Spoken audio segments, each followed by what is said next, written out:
معزز ناظرین، ذرا آج ہم اپنی زندگیوں پر نظر ڈالیں کہ ہم گناہ پر گناہ کیے جاتے ہیں، اور ہم اتنے بے شرم اور بے حس ہو چکے ہیں کہ گناہ پر گناہ کرنے کے باوجود ہنستے ہیں، بے شرمی کا مظاہرہ کرتے ہیں، اور ہمارے اندر اللہ کا خوف پیدا نہیں ہوتا۔ ذرا سلف صالحین کی زندگیوں پر نظر ڈالیں، وہ گناہوں کے قریب جانے سے بھی ڈرا کرتے تھے، اور صرف گناہوں کے خوف سے رویا کرتے تھے۔ راتوں کو اٹھ اٹھ کر اللہ کے سامنے ہاتھ پھیلا کر رویا کرتے تھے، اے اللہ تو ہمیں معاف فرما، اگر تو ہمیں معاف نہیں کرے گا تو ہم کہاں پر جائیں گے۔ ذرا سوچو، جن کے گناہ ہم سے بہت کم تھے ان کو اتنی فکر ہے، اور ہم سے گناہ پر گناہ ہوتے ہیں اور ہمیں کوئی فکر ہی نہیں، گویا کہ دل مردہ ہو چکے ہیں۔ ان کے دل زندہ تھے، ان کی نمازوں میں خشوع تھا، خضوع تھا، وہ عاجزی کا مظاہرہ کرتے تھے، وہ اللہ سے خوف کھایا کرتے تھے، اسی لیے ان کو ہر چھوٹی چیز بڑی لگتی تھی، چھوٹی چھوٹی باتوں سے تڑپ اٹھتے تھے۔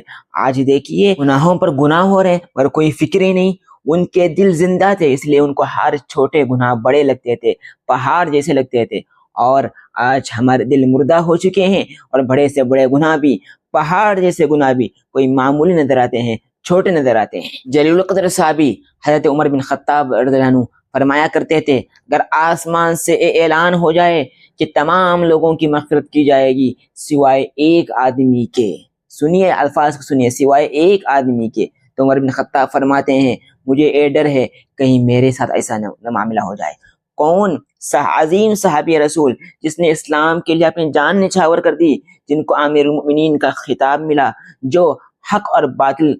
کے درمیان فرق کرنے والا انسان تھا، وہ اتنا خوف کھاتا تھا، اور ہمیں کتنا کھانا چاہیے۔ وہ لوگ جن کو جیتے جی جنت کی خوشخبری ملی، ان کو جنت کی سرٹیفکیٹ مل گئی، ہمارے پاس کیا ہے؟ ہمارے پاس تو کچھ ہی نہیں، پھر بھی ہم اتنے بے حس اور بے فکر ہو چکے ہیں، گناہ کرنے کے باوجود ہمارے اندر احساس پیدا نہیں ہوتا۔ یاد رکھیے، اللہ کا خوف انسان کو گناہوں سے دور کر دیتا ہے، اور جس دل کے اندر اللہ کا خوف نہیں، وہ پھر آہستہ آہستہ وہ دل مردہ ہو جاتا ہے، پھر اس کی کوئی حیثیت باقی نہیں رہتی۔ اگر کسی کا دل سخت ہو گیا ہے تو اپنے اندر اللہ کا خوف پیدا کیجئے،